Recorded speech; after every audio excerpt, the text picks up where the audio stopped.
Hey, shelter boy. Marcus Cole kept walking. 30 feet to the classroom door. 25. 20. A hand grabbed his collar, slammed him into the lockers. Brett Carson's face filled his vision. Captain of the football team, rich kid. The kind of guy who'd never missed a meal in his life. Never spent a night wondering if he'd have a roof over his head tomorrow. You deaf, Cole? I said stop. Marcus met his eyes. Didn't flinch, didn't blink. He'd faced scarier things than Brett Carson. He'd watched his mother die with a needle in her arm when he was 8. He'd held his grandmother's hand through 6 rounds of chemotherapy that insurance wouldn't cover. This rich kid with his perfect teeth and his daddy's credit card? Nothing. Check my pockets, Marcus said flatly. Go ahead. You'll find lint. Brett's jaw twitched. He wasn't used to resistance.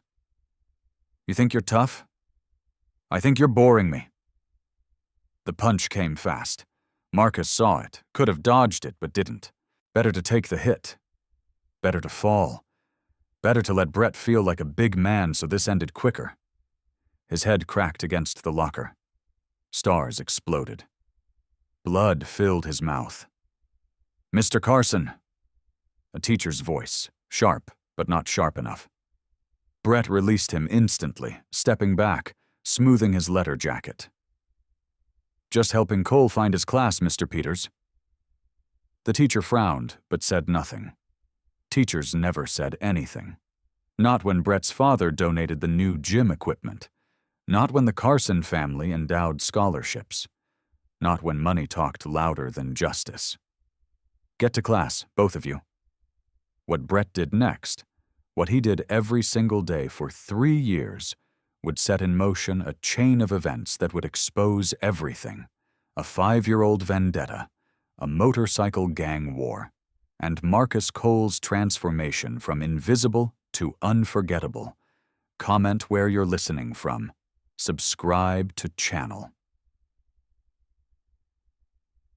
Marcus Cole learned early that invisible boys live longer. Keep your head down. Don't make eye contact. Eat lunch in the bathroom stall. Walk the long way home to avoid the dealers on 5th Street. Never, ever stand out. 17 years of practice made him a ghost. He was born Marcus Anthony Cole on March 15th in County General Hospital, the same hospital where he'd later die for 47 seconds. His mother, Isabel Martinez Cole, was 19 years old and already struggling with addiction. His father? Never listed on the birth certificate. Just another ghost. The early years were a blur of temporary apartments, temporary jobs, temporary men in his mother's life. Marcus remembered fragments, the smell of cigarette smoke mixed with cheap perfume, the sound of arguments through paper-thin walls, the weight of hunger that made his stomach ache. When Marcus was 6, his mother left him with Rosa Martinez, his grandmother, for just a few days. Those few days turned into months, then years. Rosa worked 2 jobs, morning shift at a laundry service, evening shift cleaning office buildings downtown. She was never home, but she always left food in the refrigerator, always left notes telling Marcus she loved him. His mother came back when he was 8. High, desperate, needing money that Rosa didn't have. Marcus watched from his bedroom doorway as his mother screamed, cried, begged. Watched as Rosa, tears streaming down her weathered face, handed over $300 she'd saved for Marcus's school supplies. 2 weeks later, police found Isabel Cole in a motel bathroom. Overdose. The needle still in her arm. But here's what nobody knew. Mini cliffhanger. In the year before she died, during her rare moments of clarity, Isabel had taught Marcus to read. Not children's books. Real literature. Shakespeare. Hemingway. Toni Morrison. She'd sit with him on the fire escape of whatever apartment they were crashing in, reading aloud explaining metaphors and symbolism with the kind of passion that suggested she might have been something else, someone else, in another life. Marcus inherited her love of words. By age 10, he was reading at a college level. By 12, he'd devoured every book in the public library's young adult section and moved on to the classics. By 15, he could quote Langston Hughes and James Baldwin from memory. None of his teachers noticed. How could they? He was just another poor kid from the East Side, another scholarship case filling a diversity quota at Jefferson High. Rosa noticed, though, even as cancer began eating away at her lungs. Stage 4, the doctors said, too far gone for the treatments insurance would cover. She'd smile when she found Marcus reading late into the night. "You're going to be something, mijo," she'd whisper, her voice getting weaker each week. "Something your mother couldn't be. Something I never had the chance to become." Marcus would nod, pretend to believe her, and go back to reading. Because what else could he do? He was 17 years old. He worked minimum wage at a car wash, scrubbing other people's expensive cars while wearing clothes from the Goodwill donation bin. He lived in a shelter because Rosa's apartment was gone, sold to pay for the few treatments she could afford before her savings ran out. Invisible. That's what he was. That's what he'd always been. Until October 15th. Until the diner. Until Elena. Rosie's Diner was the only place Marcus felt human. Corner booth, ripped vinyl, flickering neon sign, $2 coffee he'd nurse for hours while doing homework. Rosie, the owner, pretended not to notice when he refilled his water cup with Sprite. Small kindnesses. They added up. Today was Tuesday, October 15th, one of those fall evenings where the sun died early and shadows stretched long. Marcus was halfway through his calculus homework when she walked in. Elena Reyes. 3 weeks since she'd transferred to Jefferson High. 3 weeks of watching her eat lunch alone, which made no sense. Girls who looked like Elena. Dark hair, sharp cheekbones, eyes that said, "Don't even try." They collected followers. They didn't sit solo in corner booths with textbooks. But Elena did. "You're staring again." Marcus flinched. "What?" "Third day in a row." She didn't look up from her calculus book. "It's weird." "Sorry, I wasn't—" "You were." She turned a page. "What's your name?" Nobody asked his name. Ever. "Marcus. Marcus Cole." "The scholarship kid." Still not looking at him. "Brett Carson's favorite punching bag." "You know Brett?" "He tried to ask me out. I told him I'd rather eat glass." She finally glanced up, the faintest hint of a smile. "He didn't take it well." Marcus laughed. Actually laughed. When was the last time he'd done that? "I'm Elena." "I know. Of course you do." She closed her textbook, studied him with those sharp eyes. "Why do you come here every day? This place is a dump." "Coffee's cheap. Rosie's nice." He hesitated. "And nobody bothers me here. I can just exist." Elena nodded slowly. "I get that." "Do you? Why do you think I'm here instead of the smoothie place with the cheerleaders?" She opened her textbook again. "Sometimes invisible is better." Marcus stared at her. This girl, this beautiful, untouchable girl. She understood. This is when everything changed. "Hey." Elena's voice dropped. "That car has passed 3 times." Marcus's blood went cold. The gray sedan, dented rear panel, tinted windows, crawling past Rosie's like a shark circling prey. First pass, 4:47 p.m. Second pass, 4:52 p.m. Third, 4:58 p.m. Stopped right in front of Elena's window. Marcus stood up. His chair scraped loud. His heart hammered against his ribs. Every instinct he'd developed growing up in the bad part of town was screaming, "Wrong, wrong, wrong." "Elena, I see it." The passenger window rolled down. Marcus saw the barrel first, black metal catching the last light of the dying sun, pointed directly at Elena. Time stopped. His body moved. "Get down!" 3 strides. His sneakers slipped on grease. Didn't matter. Nothing mattered except reaching her. He launched himself across the booth, shoulder dropping, arms wrapping around her body, driving her down, down, down to the floor. The first bullet passed through the space where her head had been a half-second earlier. Then the world became noise and pain. Glass exploded inward. Bullets punched through the booth, the walls, the ceiling. Marcus felt impacts: shoulder, ribs, back, leg. 4 separate fires igniting in his body. He pressed Elena harder into the floor, made himself as big as possible, covered every inch of her. She was screaming. Good.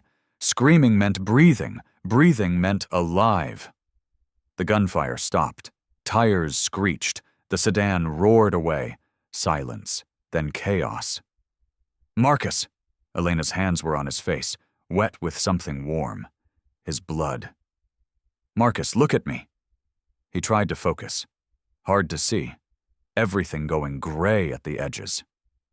"Are you hit?" "Am I?" Her voice cracked. "You just took 4 bullets and you're asking if I'm hit?" "Are you?" No, I'm fine. But you're bleeding everywhere." "Good." He smiled. Tried to, anyway. His lips weren't working right. "That's good. Don't you dare close your eyes. Don't you dare." But the darkness was coming, fast and cold and absolute.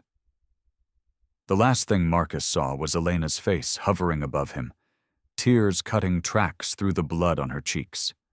The last thing he heard was her voice, desperate and furious. "Stay with me, Marcus Cole. My father will kill them all for this. I swear to God, he'll kill them all." Then nothing. What happened next will shock you. Marcus died in the ambulance, flatlined for 47 seconds while paramedics fought to bring him back. "Clear!" His body jerked. The monitor stayed flat. "Again! Clear!" Another jolt. Nothing. Elena gripped his hand so hard her knuckles went white. "Come back! Do you hear me? Come back!" "Clear!" Beep. Weak, thready, but there. "We got him! Pulse is back! Go, go, go!" Elena collapsed against the ambulance wall, shaking, crying, covered in a stranger's blood. No, not a stranger, not anymore. Marcus Cole. The invisible boy. The one who'd thrown himself on bullets for a girl he barely knew. She pulled out her phone. Dialed. "Dad? Elena, what's wrong?" "Someone tried to kill me." 3 seconds of silence. Then cold as winter. "Where?" "County General, now Rosie's Diner before." "Are you hurt?" "No. A boy saved me. He's..." She looked at Marcus's pale face. The tubes. The blood. "He's dying. I'm on my way." The line went dead. Elena pressed her forehead to Marcus's knuckles. "Hold on. Please, just hold on." Victor Viper Reyes walked into County General Hospital like he owned it. Leather vest, Hell's Angels patches, cold blue eyes that made nurses step aside and security guards suddenly find other places to be. Behind him, 3 brothers from the club, equally intimidating, equally silent. Elena met him in the hallway outside the OR. "Dad." Viper pulled his daughter into a crushing embrace, held her for 10 seconds, 20. When he released her, his eyes were scanning her for injuries. "You're okay?" "I told you I'm fine. It's Marcus." "I know. Tell me everything." She did. The sedan, the gun barrel, Marcus launching himself across the diner, the bullets, the blood, the way he'd smiled at her, actually smiled, while he was dying. But there was one thing he didn't know. Viper listened without interrupting. When she finished, his face was stone. "This boy, you knew him before?" "Barely. We talked maybe twice. He's nobody, Dad. A shelter kid. He had no reason to, but he did. Yes. Viper turned to one of his brothers. Tank, I want everything on the shooters. Car, weapons, prints, witnesses. I want names by sunrise. On it, Prez. Crow, find out who this Marcus Cole is. Family, history, everything. I want to know what he ate for breakfast. Done. The brothers disappeared. Viper sat down beside his daughter. For a long moment, neither spoke. The Demon Riders, Viper finally said. Elena's blood went cold. You're sure? Razor's been wanting payback for 5 years. I killed his brother. Self-defense, but he never saw it that way. Viper's jaw tightened. He targeted you to hurt me. And Marcus? Wrong place, wrong time. Viper looked at the OR doors. Or right place, right time, depending on perspective. He didn't know who you were, who I was. That's what makes it interesting. Viper's expression shifted. Everyone wants something, Elena. Everyone has an angle. But this boy, this Marcus Cole, he had nothing to gain. He just acted. He might die, Dad. He might. Viper stood. And if he doesn't, then what? Then I owe him a debt. Viper's voice was cold, final. The club owes him a debt, and the Hells Angels always pay their debts. Comment where you're listening from. Subscribe to channel. The surgery took 7 hours. 4 bullets removed, 1 collapsed lung repaired, internal bleeding stopped. Transfusion, 6 pints of blood to replace what Marcus had left on Rosie's floor. When the surgeon emerged, gray-faced and exhausted, Elena was still waiting. He's alive, the doctor said. Barely. Elena felt the floor tilt beneath her. The next 48 hours are critical. 1 bullet lodged near his spine. We couldn't remove it without risking paralysis. The surgeon rubbed his eyes. If he survives, he may never walk again. May never. I'm sorry. We did everything we could. The surgeon paused. Is there family we should contact? His grandmother, Rosa Cole. She's in hospice care on the east side. Hospice? The surgeon's expression softened. How old is this kid? 17. The doctor shook his head. Said nothing. What was there to say? Marcus woke at 3:12 a.m. Pain was the first thing he registered. Pain so vast and deep it felt like drowning. Then, the beeping machines, the smell of antiseptic, the darkness of an unfamiliar room, and a figure sitting in the chair beside his bed. Not Elena? A man. Large, leather vest, eyes that glinted in the dim light of the monitors. You're awake. The voice was gravel and smoke. Good. We need to talk. Marcus tried to speak. His throat was sandpaper. Who? Victor Reyes. Most people call me Viper. The man leaned forward. I'm Elena's father. The name meant nothing to Marcus, but something in the man's posture, his presence, his absolute certainty, it all screamed danger. She okay? Viper stared at him. You're lying in a hospital bed with 4 holes in your body, and your first question is about my daughter? Is she? She's fine, not a scratch. A pause. Because of you. Marcus closed his eyes. Relief flooded through him, cool and clean. Good. Why? Why what? Why did you do it? Viper's voice sharpened. You didn't know her. You didn't know me. You had nothing to gain and everything to lose. So why throw yourself in front of those bullets? Marcus was quiet for a moment. The question should have been hard to answer. It wasn't. Because she was going to die, and I could stop it. That's the only answer I have. That's not an answer. It's the only one I have. Viper stood, walked to the window. The city lights painted his scarred face in shades of yellow and orange. The doctors say you need surgery. Real surgery. The kind that costs more than you'll make in 10 years. Without it, that bullet near your spine will eventually kill you, or paralyze you, or both. Marcus laughed. It hurt, but he laughed. Sounds about right. You find that funny?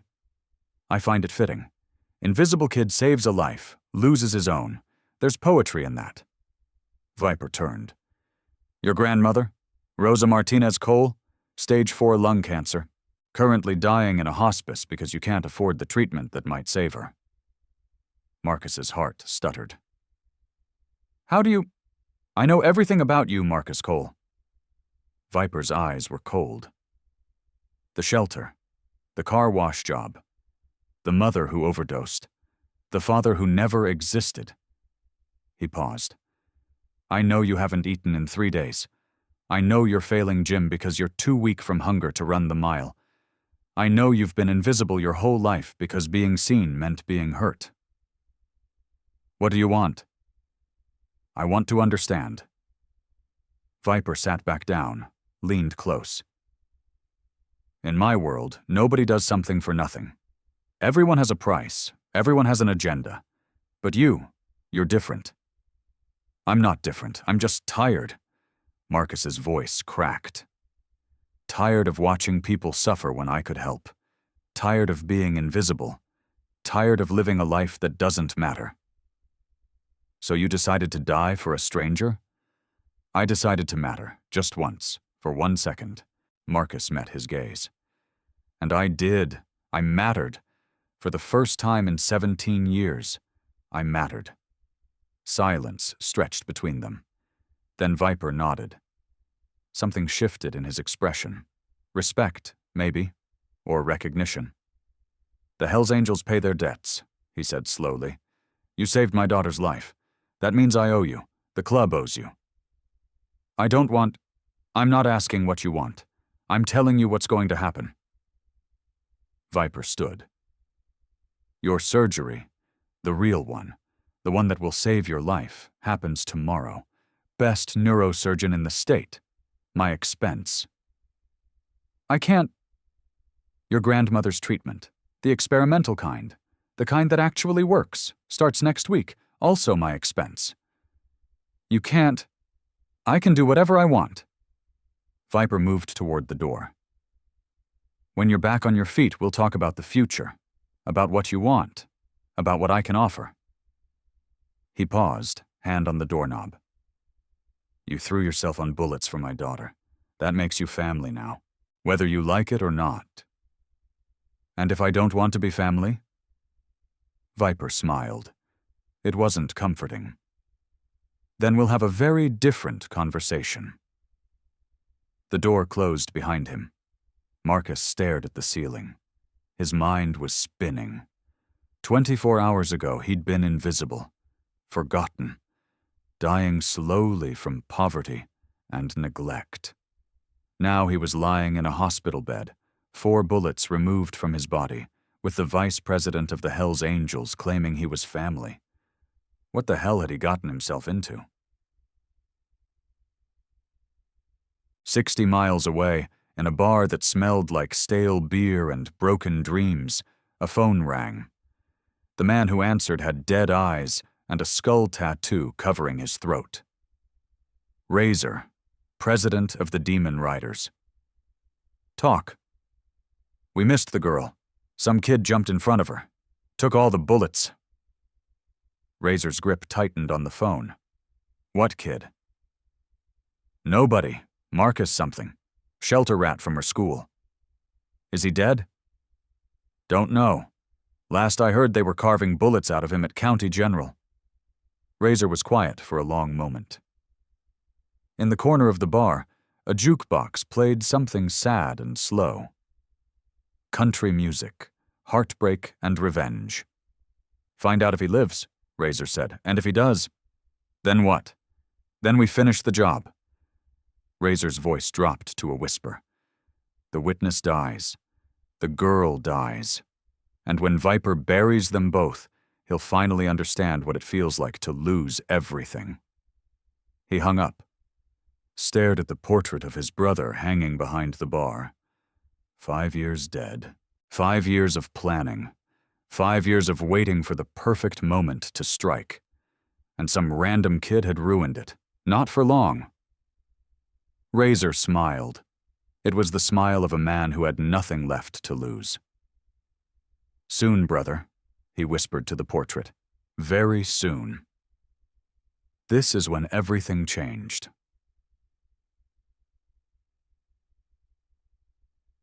3 days after the shooting, Marcus Cole opened his eyes to find a stranger sitting at the foot of his hospital bed. Not Viper, not Elena, a woman he'd never seen before. 60s, maybe. Gray hair pulled back tight. Eyes that had seen too much and forgiven too little. "You're awake." Her voice was flat. "Good. We need to talk about your grandmother." Marcus's heart seized. "Rosa, is she—" "She's alive, barely." The woman stood. "I'm Margaret Chen. I run the hospice where Rosa's been staying, or was staying until 3 men in leather showed up yesterday and moved her to a private facility." "What?" "Big men. Motorcycles. One of them had a snake tattoo on his neck." Margaret's lips pressed thin. "They had paperwork. Legal paperwork. Signed by you." "I didn't sign anything." "I know. You've been unconscious for 3 days." She pulled a folded document from her purse. "But someone did. And now your grandmother is in a private cancer treatment center that costs more per day than I make in a month." Marcus stared at the paper. His signature. Forged, but perfect. Viper. "The men," Marcus said slowly. "Did they hurt her?" "No, they were gentle, actually. Carried her like she was made of glass. One of them held her hand the whole way." Margaret shook her head. "I've been in this business 30 years. I've never seen anything like it." "Where is she now?" "St. Vincent's Oncology Center. Top floor. Private suite."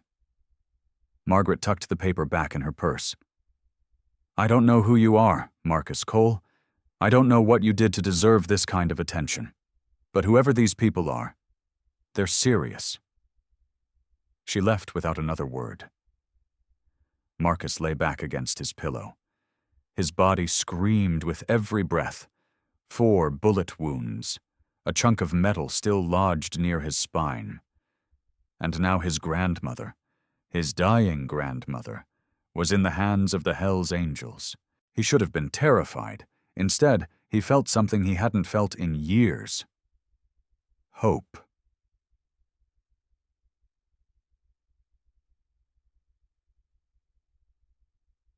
The door opened again. Elena slipped in, 2 coffee cups in hand, dark circles under her eyes. "You're awake." She set the cups down, pulled her chair close. "The nurses said you were talking to someone. Who was that woman?" "Hospice director. Apparently your father kidnapped my grandmother." Elena winced. "Kidnapped is a strong word. What word would you use?" "Relocated. Aggressively." She handed him a cup. "It's just water. Doctor said no caffeine yet." Marcus took it. Their fingers brushed. Neither pulled away. "How do you feel?" Elena asked. "Like I got hit by a truck. Then the truck backed up and hit me again." "That's the morphine wearing off. They're cutting your dosage." "Fantastic." Elena was quiet for a moment. Then, "My father wants to see you today. He has questions." "More questions?" "Different questions." She met his eyes. "About what you want. About the future." "I don't have a future, Elena. I have 4 holes in my body and a grandmother with cancer. That's not a future. That's a countdown. That's what my father wants to discuss." She stood. "I'll tell him you're ready." "I didn't say I was ready." "You've been ready your whole life, Marcus. You just didn't know it yet." She left before he could respond. 20 minutes later, Viper walked in. He wasn't alone this time. 2 men flanked him. One was massive, easily 6'5", with arms like tree trunks and a beard that reached his chest. The other was lean, wiry, with cold eyes and a scar that ran from his temple to his jaw. "Marcus?" Viper pulled up a chair. "These are my brothers, Tank and Crow. They've been researching you." "Researching?" "Standard procedure." Crow's voice was soft, almost gentle. It didn't match his face. "When someone saves the princess, we like to know who they are." "I'm nobody." "Wrong," Tank rumbled. His voice was deep enough to shake walls. "You're the kid who took 4 bullets for a girl he didn't know. That's not nobody. That's somebody." Viper raised a hand. Both men fell silent. "I've been thinking about what you said," Viper began. "About wanting to matter. About being invisible your whole life." He leaned forward. "I understand that feeling more than you know. You're the VP of a motorcycle club. Everyone sees you. Now, yes. But I wasn't always this." Viper's expression shifted. Something almost vulnerable flickered across his scarred face. "I grew up in foster care. 13 different homes by the time I was 16. Nobody wanted me. Nobody saw me. I was just another broken kid the system chewed up and spit out." Marcus said nothing. What was there to say? "The Hells Angels gave me a family, a purpose, a reason to exist." Viper's voice hardened. "And I've spent 30 years building that family, protecting it, making it strong." He paused. "My daughter is the most important part of that family. You saved her life." "I know." "Ot. So now I need to know. What do you want?" "Have you ever been asked that question when you had nothing?" Marcus had thought about this. In the quiet hours between morphine doses and fitful sleep, he'd turned the question over in his mind like a stone. "My grandmother," he said finally. "The treatment she needs. The real treatment. Not hospice. Not palliative care. The kind that actually fights the cancer." Viper nodded slowly. "Already done. She starts her first round of immunotherapy tomorrow." Marcus blinked. "What?" "I told you. The Hells Angels pay their debts. Your grandmother is family now. She gets the same treatment my own mother would get." I don't know what to say." "Say you understand what this means." Viper's eyes locked onto his. "When I call someone family, I don't do it lightly. It comes with expectations, loyalties, responsibilities." "You want me to join the club?" "No, not yet. You're 17. You're broken. You need to heal first, in every sense of the word." Viper stood. "What I want is for you to understand that you're not alone anymore, that you have people now, people who will bleed for you, die for you, kill for you." He paused. "And in return, you do the same." The weight of those words settled over Marcus like a blanket, heavy, warm, terrifying. "What if I say no?" "Then you walk away. No hard feelings. We still pay for your grandmother's treatment. We still cover your medical bills. The debt is paid." Viper paused at the door. "But I don't think you'll say no." "Why not?"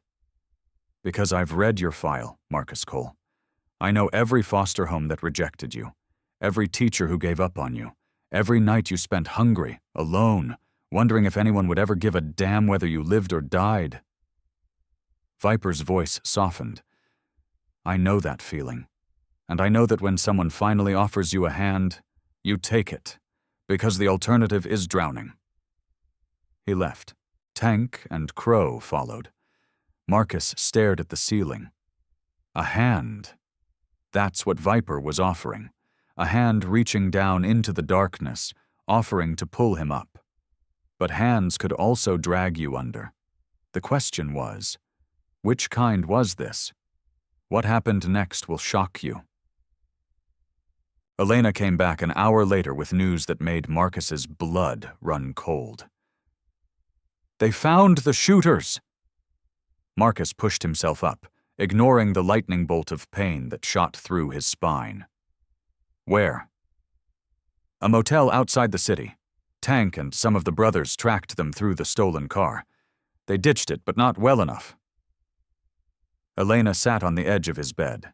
Her face was pale. Marcus, there's something else. Tell me. The shooters, they weren't just random hitmen. They're demon riders, members of Razor's inner circle. She took a breath. And they had a list. A list? Names, addresses, photos. Elena's hand trembled slightly. My name was on it, my school, my schedule. They'd been watching me for weeks. Marcus felt cold despite the hospital's overheated air. They were planning this. Yes, and there's more. Elena pulled out her phone, showed him a photo. A mugshot. Dead eyes, skull tattoo, face like a hatchet. This is Razor, president of the Demon Riders. 5 years ago, my father killed his brother in a fight. Self-defense, but Razor never accepted that. He's been planning revenge ever since. By killing you. By making my father watch me die. Elena's voice cracked. That was the plan. Kill me slowly. Make it public.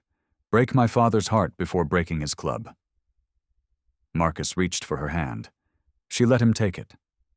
What happened to the shooters? Elena was quiet for a long moment. My father happened to them. Marcus didn't ask for details. He didn't want them. Some things were better left in the dark. There's a problem, Elena continued. The shooters talked before they stopped talking. Razor knows they failed. He knows you survived. She squeezed his hand. And he knows you're the witness who can identify his people. So I'm a target now. You were always a target. You just didn't know it. Elena's eyes met his. My father is posting guards. Brothers from the club. They'll be outside your door 24/7 until this is over.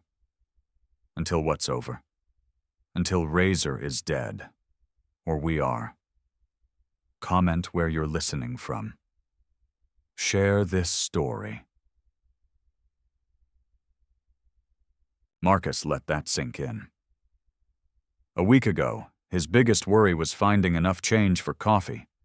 Now he was caught in the middle of a gang war, with a price on his head and bullets in his back.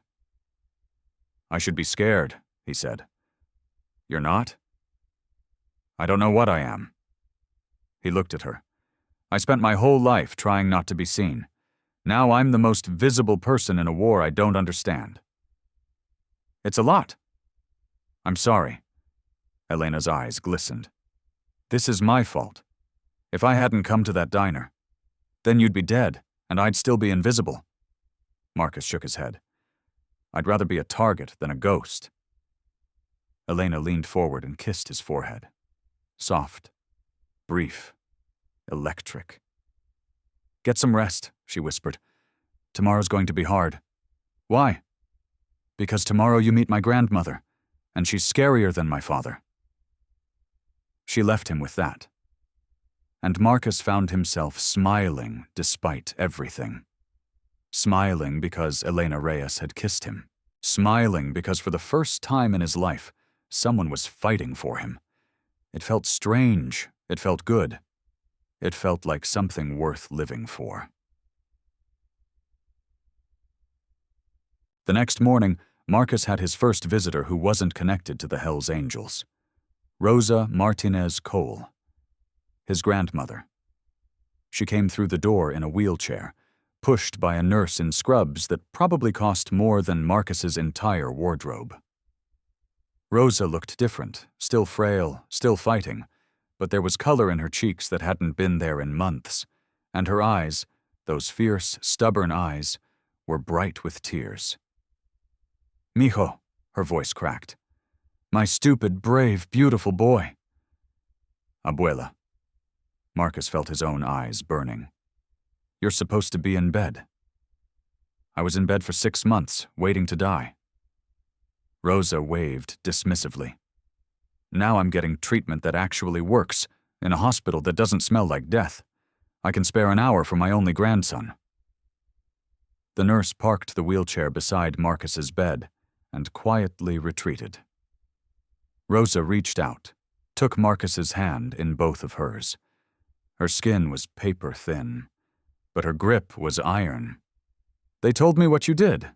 Her voice was steady now. "They told me you threw yourself in front of a gun for some girl you barely knew." "She was going to die, Abuela." "So you decided to die instead?" "I decided to try." Rosa was quiet for a moment. Then she laughed. A real laugh, full and warm, the kind Marcus hadn't heard from her in years. "You're just like your mother," she said. Marcus flinched. They never talked about his mother. Never. Isabel was like that too, always jumping first, thinking later, always trying to save everyone except herself. Rosa's grip tightened. It's what got her killed. The drugs, the bad men, the choices, they all came from that same place. That need to feel something, to matter. "I'm not like her." "No, you're better." Rosa's eyes bore into his. She ran toward destruction. You ran toward salvation. Same impulse, different direction. Marcus didn't know what to say. His mother had been a shadow his whole life. A ghost. A cautionary tale whispered by social workers and foster parents. Don't end up like Isabel Cole. "These people," Rosa continued, "the ones who are paying for everything, the ones with the motorcycles and the leather, they're dangerous, aren't they?" "Yes." "And you're part of them now?" "I don't know what I am, Abuela." Rosa patted his hand. "Then figure it out. But while you're figuring, remember this. Family isn't about blood. It's about who shows up, who fights for you, who stays." She glanced toward the door, where Tank's massive shadow was visible through the frosted glass. "These people showed up. They're fighting for you." Rosa met his eyes. "The question is whether they're worth staying for. And if they're not, then you take what they give you and you walk away. No shame in survival, mijo. Your mother never learned that lesson. Make sure you do." The nurse returned. Time for Rosa to go back to her treatment, but before she left, Rosa turned back to Marcus one last time. "The girl," she said. "Elena. She's been here every day, sitting with you while you slept, talking to you." A small smile. "She's beautiful." "I know. She's also the reason you nearly died." "I know that too. Worth it?" Marcus thought about Elena's gray eyes, her sharp tongue, the way she'd kissed his forehead and called him brave. "Yeah," he said. "Worth it." Rosa nodded, satisfied. "Then you already have your answer." She was wheeled away, leaving Marcus alone with his thoughts. But not for long. The door burst open. Crow rushed in, his scarred face tight with urgency. "We have a problem." Marcus tried to sit up. Pain screamed through his body.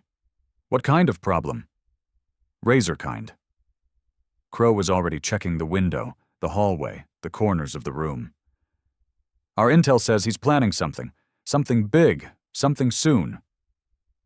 "Planning what?"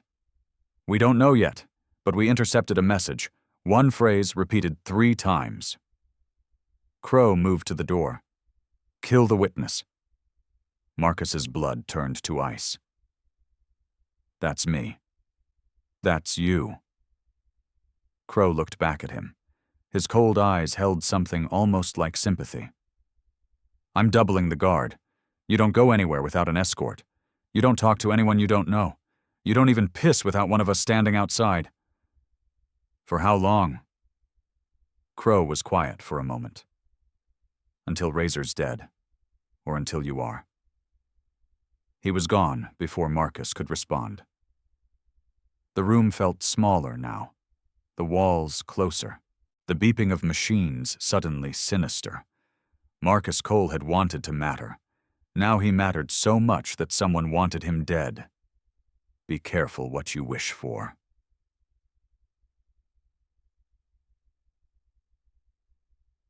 2 days later, Marcus was cleared for supervised walking. Short distances. Slow pace. A brother from the club on each arm. It was humiliating and liberating in equal measure. Tank and a younger member named Piston helped him down the hallway, past nurses who pretended not to stare, past other patients who definitely stared. "You're doing good, kid." Tank's voice was surprisingly gentle for such a large man. "Most people don't walk for a week after what you went through. Most people don't have a gang leader trying to kill them." Marcus gritted his teeth against the pain. "Motivation helps." "True that." They made it to the end of the hallway. Marcus leaned against the wall, breathing hard. Sweat dripped down his face. "Can I ask you something?" he said. "Shoot." "Why did you join the club? I mean, what made you become a Hell's Angel?" Tank was quiet for a moment. His massive hands hung at his sides like weapons waiting to be used. "I was 22, he said finally. "Just out of prison. Armed robbery. Stupid kid stuff. Couldn't get a job. Couldn't get an apartment. Nobody wanted anything to do with me." He paused. "And the club didn't care about my record. They cared about my loyalty, my strength, my willingness to do what needed to be done." Tank met Marcus's eyes. "They gave me a family when I had nothing, a purpose when I was lost, a reason to keep breathing when all I wanted was to stop." "Do you ever regret it?" "Every day." Tank's expression didn't change. "And I'd do it all again in a heartbeat." Marcus thought about that as they walked back to his room. Every day. And I'd do it all again. That was what family meant, he realized. Not perfection, not safety, just the willingness to show up over and over, no matter how hard it got. He was starting to understand. That night, Elena came with news. She sat on the edge of his bed, her face pale, her hands trembling slightly. "We found Razor." Marcus's heart stopped. "Where?" "A warehouse on the east side. Crow's been tracking him for days. He's holed up with about 30 demon riders." "Planning something?" "An attack. We think so. Tomorrow night, maybe. The anniversary of his brother's death." Elena's voice cracked. "My father is gathering the club. Every member, every ally. They're going to hit the warehouse before Razor can hit us. A preemptive strike. A war." Elena's eyes met his. "And my father wants you there." Marcus blinked. "What? I can barely walk." "Not to fight, to watch, to see what the club does for family." She took his hand. "He wants you to understand what you're being offered, the good and the bad, the loyalty and the violence. And if I don't want to see it, then you stay here. No judgment, no pressure." Elena squeezed his fingers. "But Marcus, if you're going to be part of this world, you need to know what it really is.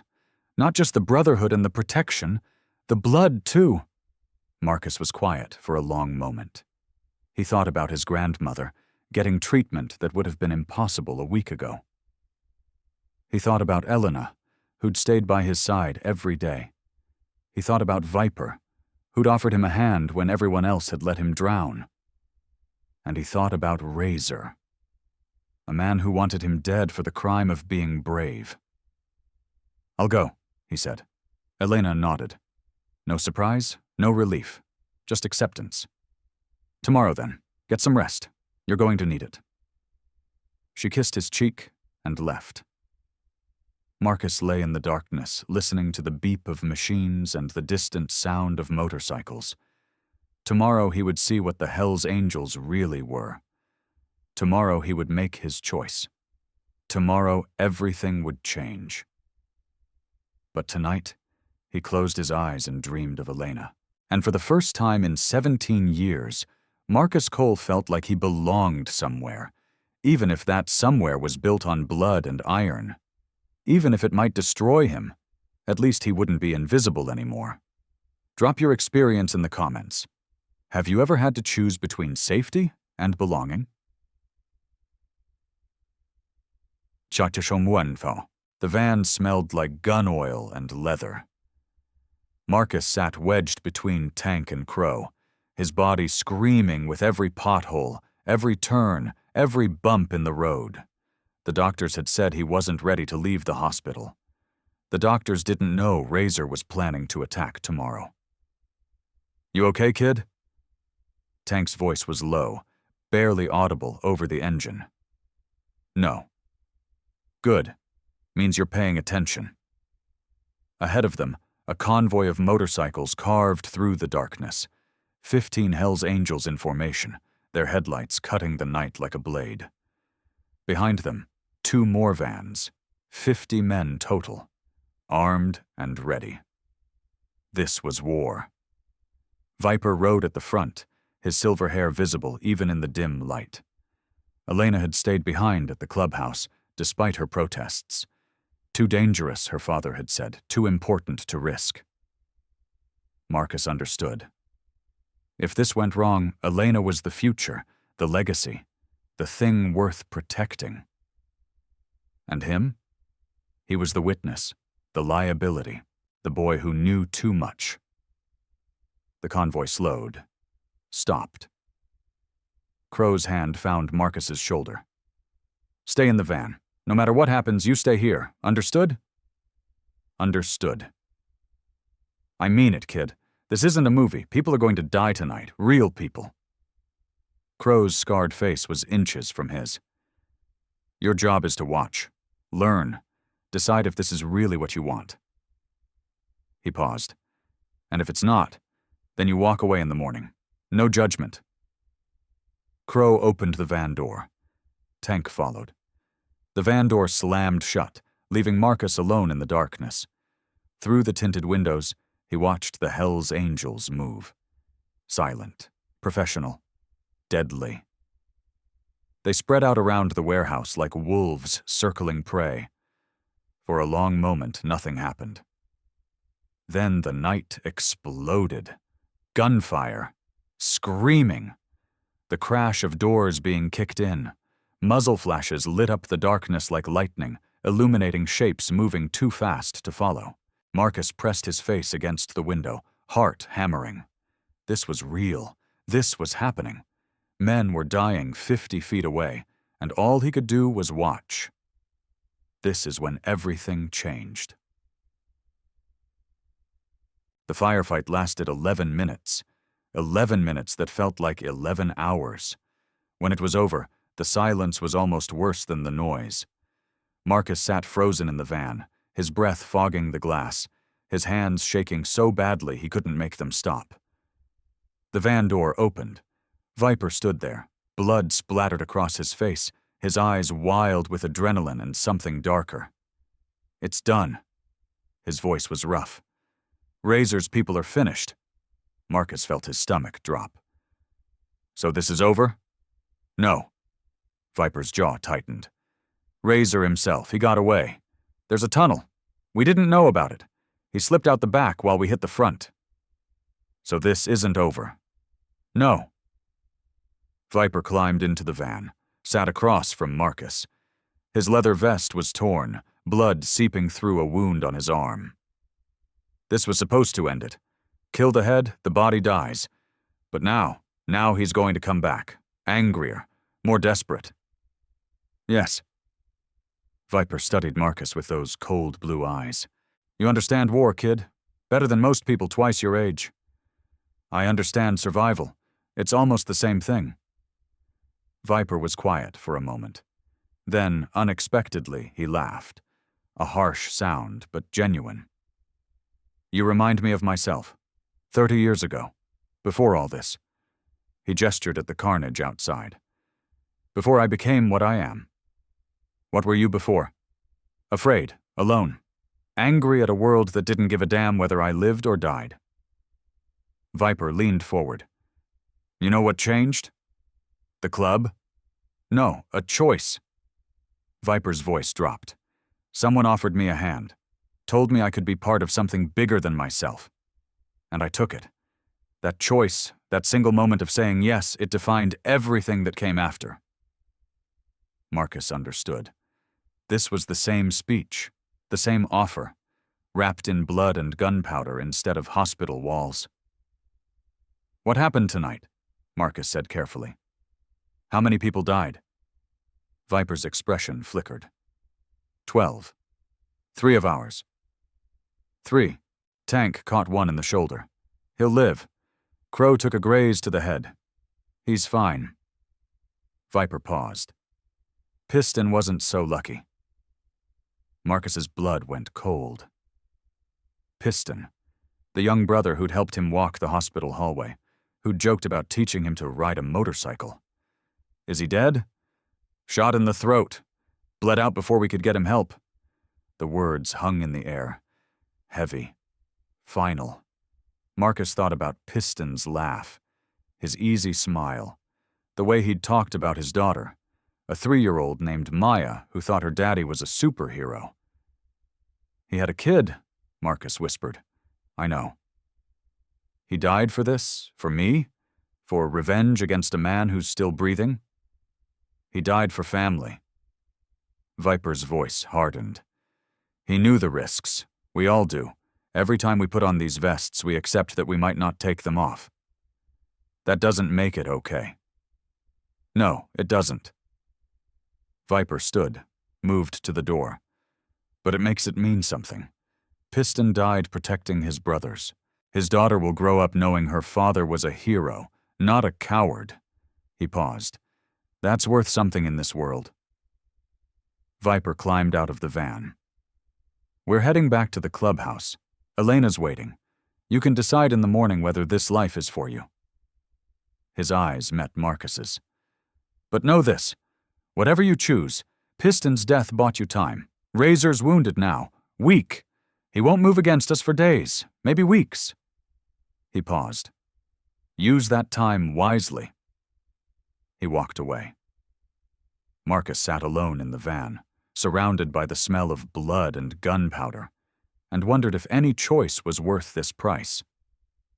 Share this story, not the sanitized version, the real version. The clubhouse was chaos when they arrived. Brothers shouting, women crying, a prospect carrying Piston's body like he weighed nothing, laying him gently on a table draped with the club's colors. Marcus watched from the doorway, unable to move, unable to process what he was seeing. Elena found him there. Marcus. She grabbed his hands. Her face was pale, her eyes red-rimmed. Are you okay? Are you hurt? I'm fine. He couldn't finish the sentence. I know.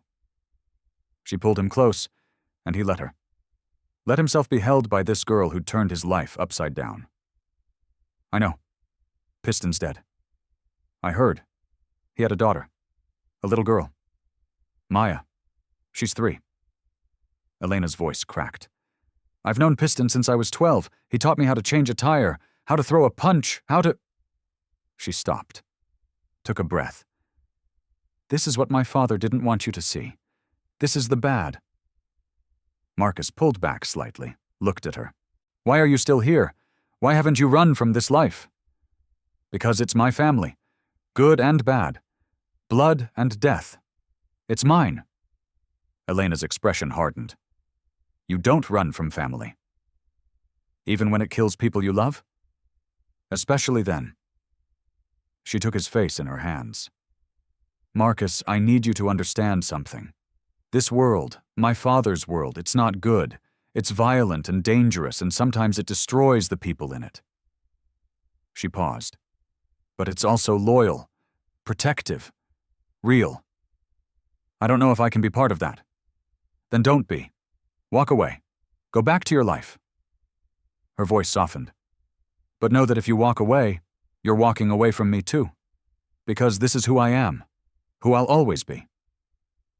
It was an ultimatum, gentle but clear. Stay and accept the violence, or leave and lose Elena. Marcus looked at the room around him. The grieving brothers, the crying women, the body on the table covered in blood and honor. And then he looked at Elena, her gray eyes, her fierce heart, the way she'd stayed by his bedside every day when she could have been anywhere else. "I'm not walking away," he said. Elena's breath caught. "But I need time, to understand, to figure out what I'm getting into." He squeezed her hands. "Can you give me that?" "Yes." She kissed him, quick and fierce. "Yes, I can give you that." 3 days passed. Marcus was released from the hospital into the care of the Hells Angels, a small apartment near the clubhouse, paid for by Viper, guarded around the clock by rotating pairs of brothers.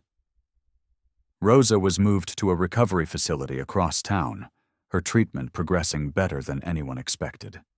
She called Marcus every night, checking on him, telling him stories about his mother that he'd never heard before. "She loved butterflies," Rosa said one evening. "Isabel, when she was little, she used to chase them around the garden for hours, said she wanted to catch one and keep it forever." "What happened?" "She caught one, and it died in her hands." Rosa's voice was soft. "Some things aren't meant to be held on to, mijo. Some things need to be free." Marcus thought about Elena, about the club, about the choice he was slowly making. "Abuela, do you think Mom would be proud of me?" Silence. Then, "I think she would be terrified for you." "But yes, mijo, she would be proud." That night, Marcus dreamed of butterflies with wings of fire. On the 4th day, Razor made his move. Not at the clubhouse, not at the hospital, not anywhere the Hells Angels expected. He hit Marcus's old workplace, the car wash where Marcus had scrubbed vehicles for minimum wage, where he'd saved every penny to buy his grandmother's medication. 3 demon riders walked in at noon, shot the manager in the leg, beat 2 employees unconscious, left a message spray-painted on the wall. "The witness dies next." Marcus heard about it from Crow. "Your friend Danny's in critical condition. Skull fracture. They don't know if he'll wake up." Danny, the only co-worker who'd ever been kind to Marcus, who'd slipped him extra shifts when things were tight, who'd covered for him when he was too exhausted to function. "This is my fault," Marcus said. His voice was hollow. "Dead." "No, this is Razor's fault." "It's the same thing. They came after Danny because of me, because I was stupid enough to save someone I didn't know." "You saved Elena." Crow's voice was sharp. "My niece, Viper's daughter. You saved her life, and now you're blaming yourself for a monster's actions?" "Danny might die. Danny might die because Razor is a psychopath who kills innocent people to prove a point. That's not on you. That's on him." Crow grabbed Marcus's shoulders. "Listen to me. This guilt you're feeling, it's exactly what Razor wants. He wants you to crumble, to surrender, to give yourself up so he can make an example of you." "Maybe I should." Crow slapped him, hard enough to leave a mark. "Don't ever say that again." His scarred face was inches from Marcus's. "You think surrendering saves anyone? It doesn't. It just means you die too. And then Danny's sacrifice, Piston's sacrifice, all of it becomes meaningless." Marcus's cheek burned, but something in Crow's words cut through the fog of guilt. "What do I do?" "You fight. You survive. You trust your family to handle Razor." Crow's grip softened, and when the time comes, you make sure Danny's pain wasn't for nothing. That night, Marcus sat with Elena in the apartment's tiny kitchen. "I heard about Danny," she said quietly. "I'm sorry." "Everyone keeps saying that. Sorry. Like words can fix anything." "They can't, but they're better than silence." Elena reached across the table, laced her fingers through his. "Talk to me. Tell me what you're feeling." "Rage." The word came out hard. sharp. I'm angry, Elena. Angrier than I've ever been in my life. At Razor? At myself. At the whole goddamn world for putting us in this position. Good. Marcus looked up. Good? Anger's better than despair. Anger means you still care. You still want to fight. Elena's eyes held his. Use that anger. Let it fuel you. Just don't let it consume you. How do I know the difference? When you're using it, you're still in control. When it's using you... She paused. When it's using you, you become like Razor. All rage, no reason. Just destruction for destruction's sake. Marcus absorbed that. The line between using anger and being used by it. The razor's edge. He almost laughed at the irony. The line between justice and revenge. Your father wants to use me as bait, Marcus said. Elena flinched. He told you? Crow mentioned it. A plan to draw Razor out. Make him think I'm vulnerable, then trap him. Marcus met her eyes. I want to do it. No. Elena stood up, knocking her chair back. No, you almost died once for me. You're not doing it again. This isn't about you. It's about ending this. About making sure Danny and Piston and everyone else didn't suffer for nothing. There has to be another way. There isn't. Razor won't stop until I'm dead. You know that. So either I hide forever, or I face him. Marcus stood too, ignoring the pain that shot through his back. I'm the key to this, Elena. The bait that Razor can't resist. He took her hands. And if using myself as bait means protecting you, protecting Rosa, protecting everyone I care about, then I'll do it. Elena was crying now, silent tears streaming down her cheeks. I just found you, she whispered. I can't lose you. You won't. I survived 4 bullets for you, remember? He smiled, though it didn't reach his eyes. I'm hard to kill. That's not funny. It's a little funny. She hit his chest. Then she kissed him, hard and desperate and tasting of tears. Promise me, she breathed against his lips. Promise me you'll come back. I promise. It was a lie. They both knew it. But sometimes lies were the only kindness left. So let me ask you, have you ever had to lie to protect someone you love? The plan was set for 3 days later. Viper laid it out in the clubhouse, surrounded by every brother who could still fight. Razor's holed up in a new location, a factory on the north end. Our sources say he's planning a major move, hitting the clubhouse directly. All-out assault. Suicide mission if he has to. Viper's voice was steady. Cold. We're not going to let that happen. How do we draw him out? Tank asked. Marcus. Viper looked at the boy standing in the corner. Still thin, still healing, still somehow standing despite everything. Razor wants the witness dead more than he wants anything else. It's personal now. We spread the word that Marcus is being moved to a safe house tomorrow night. Light security. Vulnerable. You want to use him as bait? Crow's voice was flat. I want to end this. Viper's jaw tightened. Marcus volunteered. He understands the risks. He's 17. He's earned the right to choose. Viper turned to Marcus. Last chance to back out, kid. No judgment. Marcus stepped forward. The room fell silent. Razor killed Piston. He put Danny in the hospital.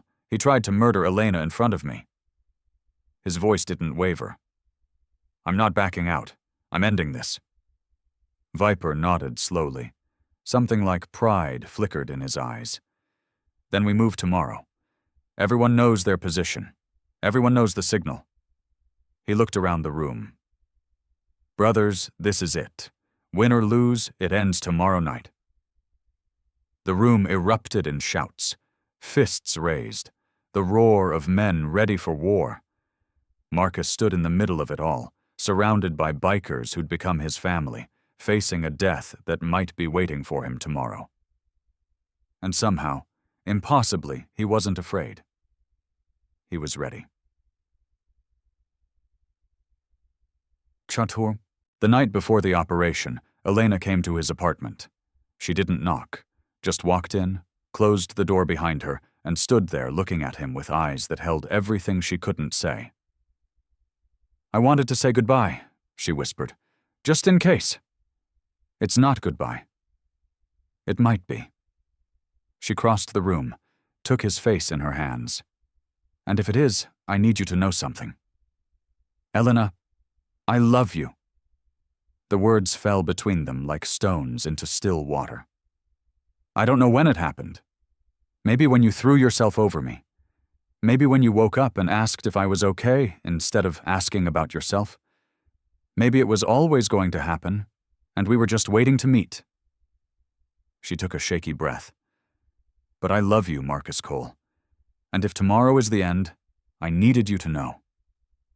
Marcus felt something crack open in his chest, something he'd kept locked away for 17 years. "I love you too." His voice broke.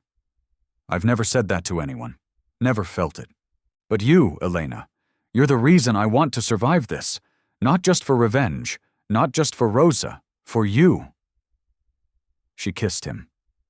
And for one moment, one perfect moment, there was no war, no razor, no bullets or blood or death waiting in the darkness, just two broken people finding something whole in each other. "Come back to me," Elena whispered. "I will." This time it wasn't a lie. This time Marcus meant it with everything he had. Tomorrow he would face Razor. Tomorrow he would fight. And tomorrow, one way or another, everything would change. But tonight, he held Elena close and let himself believe that love was enough, that love could save them all. The van rolled through empty streets at 11 p.m., exactly as planned. Marcus sat in the back, hands steady despite the storm raging inside him. Two brothers flanked him, prospects who'd volunteered for the most dangerous seats, bait within bait. 30 seconds, Crow's voice crackled through the radio. Razor's people took the hook. 6 vehicles converging on your position. Marcus closed his eyes, breathed, let the fear wash through him and out the other side. "Remember the plan," the prospect on his left whispered. "When it starts, you hit the floor and stay there." "I know." "I'm serious, kid. You're not a fighter. You're the prize. Our job is to keep you alive long enough for the cavalry to arrive." "How long?" 3 minutes.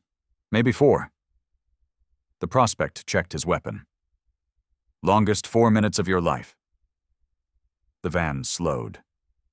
Marcus felt the shift, the subtle change in momentum that meant they were approaching the kill zone. "Contact," Crow's voice again. "They're moving in. All units, stand by." Marcus's heart hammered against his ribs. Somewhere out there, Viper and 30 Hell's Angels were waiting in the darkness, ready to spring the trap. Somewhere out there, Razor was coming for him, driven by hate and vengeance and 5 years of pain. And here in this van, Marcus Cole waited to see which side fate would choose. The first bullet punched through the windshield. The driver slumped. The van swerved wildly. Marcus was thrown against the wall, pain exploding through his still-healing wounds. "Ambush!" The prospect grabbed Marcus, shoved him to the floor. "Stay down! Stay!" More gunfire. The van's windows shattered. The prospect jerked once, twice, then collapsed on top of Marcus, his blood warm and wet. Marcus couldn't breathe, couldn't move. The weight of the dying man pressed him into the floor while bullets tore through metal above his head. "Cavalry!" someone screamed outside. "Cavalry now!" The roar of motorcycles. The thunder of gunfire.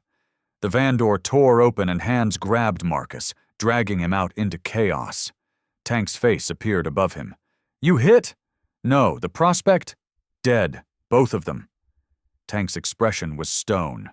"Move, now." They ran.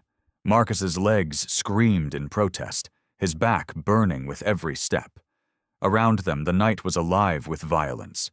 Muzzle flashes, screaming, the crash of metal on metal. "Where's Razor?" Marcus gasped. "Don't know. The bastard sent his people in first. He's hanging back, watching." Then the plan failed. The plan changed. Tank shoved Marcus behind a car, crouched beside him. "Viper's adapting. Just stay alive, kid. That's your only job right now." The firefight raged for what felt like hours. Marcus pressed himself against cold metal, listening to men die around him, wondering if the next bullet had his name on it. The prospect's blood was still wet on his shirt. 2 men dead because of him. 2 more names to add to the list. Then, suddenly, silence. Marcus raised his head. Tank was gone. The street was littered with bodies. Demon riders mostly, but some Hell's Angels too. The price of war paid in full. "Well, well," the voice came from behind him. Marcus spun. His blood turned to ice. Razor stood 10 feet away, a gun pointed directly at Marcus's chest. The skull tattoo on his neck seemed to grin in the dim light. "The witness." Razor's voice was almost casual. "You've caused me a lot of trouble, kid. Where's your army?" "Dead or dying, doesn't matter." Razor stepped closer. "I didn't come here to win a war. I came here to finish what I started. Killing me won't bring your brother back." "No, but it'll hurt Viper." Razor's finger tightened on the trigger. "And right now, that's enough. Any last words?"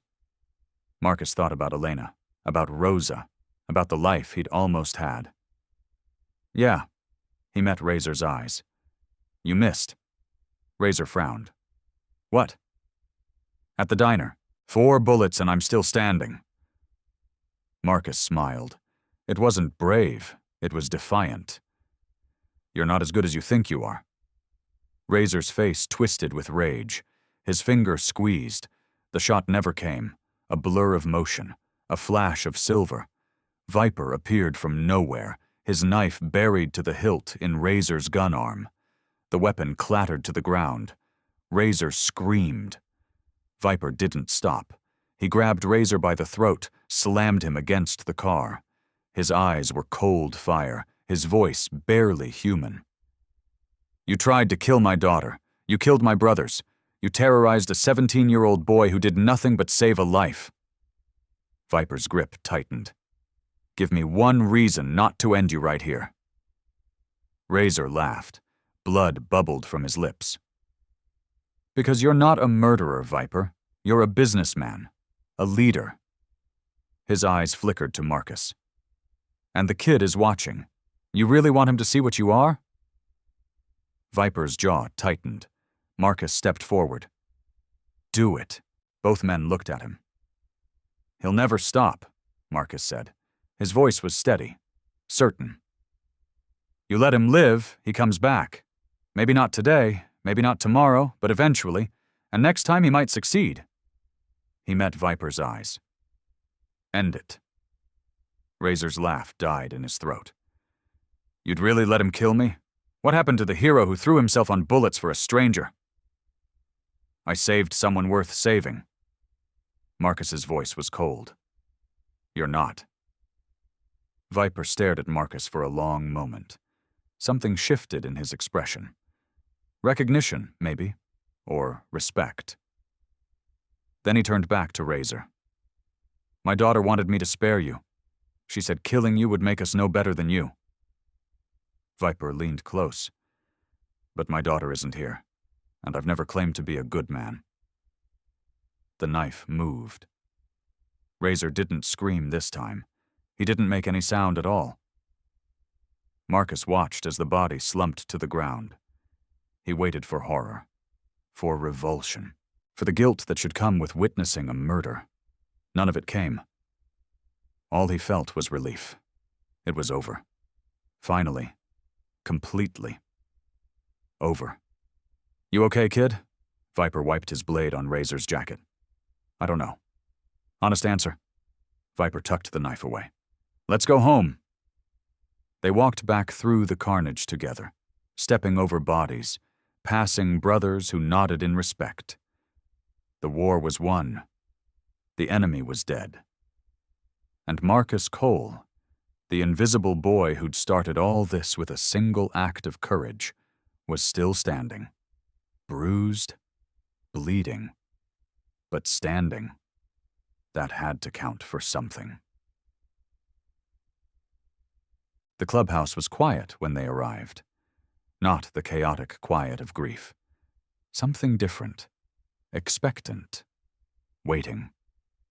Elena met them at the door. Her eyes found Marcus first, scanning him for wounds, for damage.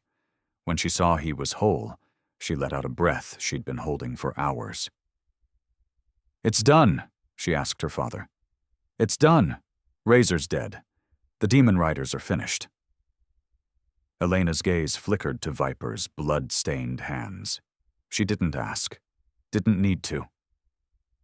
Instead, she crossed to Marcus and wrapped her arms around him. "You came back. I promised I would. You're bleeding. Not all of it's mine." She pulled back slightly, studied his face. "You watched him die. Razor. Yes. How do you feel?" Marcus thought about it. Really thought. "Empty," he said finally. Not satisfied.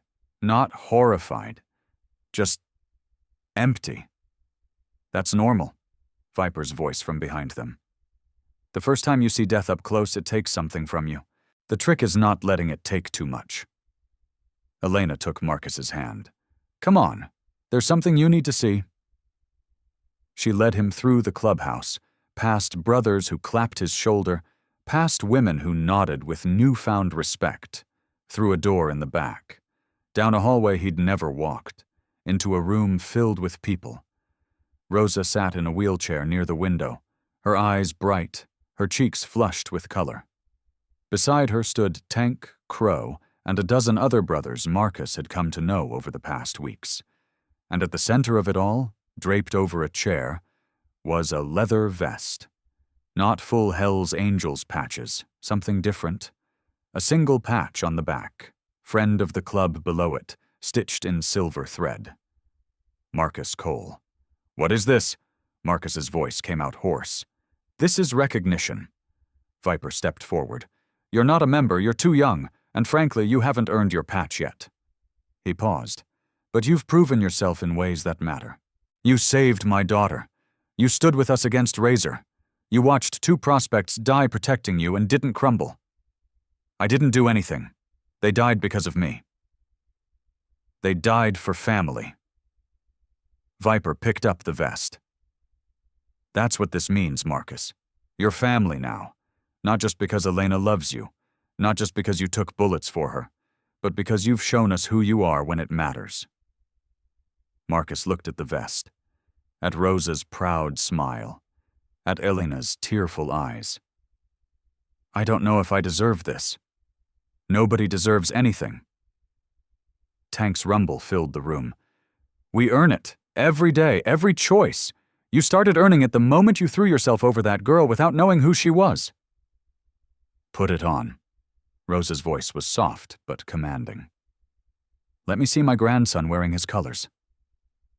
Marcus took the vest. The leather was heavy in his hands. Real. Permanent. He slipped it on. It fit like it had been made for him. The room erupted in cheers. Brothers pounding tables. Elena crying openly now, her smile brighter than Marcus had ever seen. Rosa reaching up to touch the patch on his back, her fingers tracing the letters of his name. "My beautiful boy," she whispered. "Your mother would be so proud." Marcus knelt beside her wheelchair, took her fragile hands in his. "I'm scared, Abuela, of what this means, of who I'm becoming." "You're becoming yourself." Rosa's eyes held his. "The man you were always meant to be. Strong, brave, loyal." She squeezed his fingers. "The fear is good. It means you're taking this seriously." "What if I fail? What if I let them down?" "Then you get up and try again. That's all anyone can do." Rosa smiled. You have already survived things that would break most people. A few more challenges won't stop you. Marcus leaned forward, kissed her forehead. I love you, Abuela. I love you too, mijo. Now stand up and thank your family properly.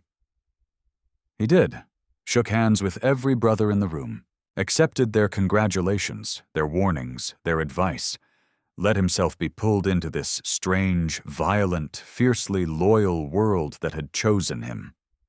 By the time the night ended, Marcus Cole felt like a different person. Not better, necessarily, not worse, just different, changed by fire and blood into something new, something that belonged. So let me ask you something. Have you ever been invisible? Have you ever walked through life feeling like nobody saw you, nobody cared, nobody would notice if you just disappeared? Have you ever had that one moment, that one choice, where you could fade into the background or step into the light? Marcus Cole made his choice at Rosie's Diner on October 15th. 4 bullets, 47 seconds dead.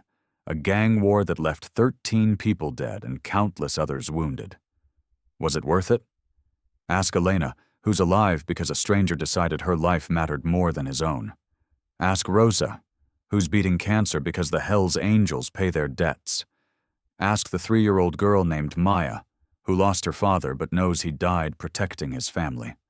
Ask Marcus, who went from invisible to unforgettable in the time it takes to pull a trigger. The truth is, we all have these moments, these choices, these chances to matter. Most of us look away. It's safer, easier, less painful. But some of us, the brave ones, the broken ones, the ones who have nothing left to lose, we step forward. We take the bullet. We start the war. We become the story that people tell to remind themselves that heroes aren't born in boardrooms or mansions. They're born in shelters and foster homes and hospital beds. They're born when someone who has every reason to be invisible decides to be seen. Marcus Cole is finishing his senior year at Jefferson High now. He lives in an apartment paid for by the Hell's Angels. His grandmother is in remission. Elena is by his side. He wears a leather vest with his name stitched in silver. And when Brett Carson sees him in the hallway, Brett looks away. Because Marcus Cole isn't invisible anymore. He never will be again. Razor is buried in an unmarked grave on the outskirts of town. The Demon Riders scattered after his death, their club dissolved, their power broken. The Hell's Angels buried Piston with full honors. His daughter got a college fund that will see her through graduation and beyond. The 2 prospects who died protecting Marcus are memorialized on a wall in the clubhouse, their names in gold. Danny woke up from his coma 3 weeks ago. He doesn't remember the attack. Marcus visits him twice a week. Some wounds heal, others leave scars. All of them become part of your story. Drop your story in the comments. Have you ever saved someone? Been saved by someone? Made a choice that changed everything? Have you ever been invisible and found your way into the light? Share this story. Not the sanitized version. The real version. The one about the shelter kid who took 4 bullets for a stranger and started a war. The one about the motorcycle club that became his family. The one about choosing to matter, even when it costs you everything. Because here's what they don't tell you about being a hero. It's not about the cape or the crown or the glory. It's about the moment when you decide that someone else's life, someone you barely know, someone who could never repay you, is worth more than your own safety. That's the moment everything changes. That's the moment you stop being invisible. That's the moment you become unforgettable. Marcus Cole learned that lesson at 17. The question is, when will you? Subscribe to channel. Stay just, stay loud, stay free, and never, ever let them make you invisible again.